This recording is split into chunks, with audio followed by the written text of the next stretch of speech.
So here I is, Steve, the RAD. Mate, tough weather to be picking that today. Well, it could have been anything in the beginning, but it did settle down southeasterly generally all day, and it would have been a lot tougher on the sailors than it was on us because, generally speaking, it stayed in the main direction, but it would have been hard work on the sailors, I reckon, picking those shifts. I've spoken to quite a few sailors, and we all sort of agree that it's been a flawless job till now. So, and the breeze hasn't been that consistent for you. Just the protection of the boats today and keeping it in close it makes everybody a lot safer on the water.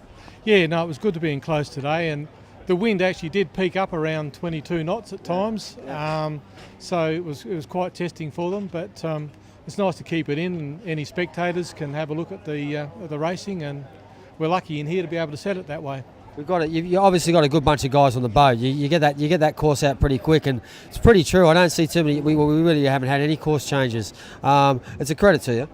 Yeah, well, everybody on the boat has been a race officer in their own right, and they've all done well. Well, we've all been involved in world championships too, particularly with the 505s a few years ago. So it's all pretty well done. It's easy to be race officer because everybody knows the drill. Definitely showing out there that sort of experience. So Goldie's keeping his cool and setting his lines. Yeah, no, everybody's cool out there. We just have a discussion, and generally we come to a consensus, and we all do what we need to do. Well, normally when we run a short course deal, we sort of keep the start and finishing line in the same position. In this particular series, where we're moving it from the start back up to the finish and back down, that's a whole lot of hard work for you guys to get done in a short amount of time. We were lucky today because the race wind direction finished where it started, so it was just a matter of pulling up after the last boat, tearing out there, and getting it back as quick as we could, so you guys didn't get too cold between starts. But I think it was just an hour and 29 minutes turnaround from the start of the first race, so it didn't work out too bad.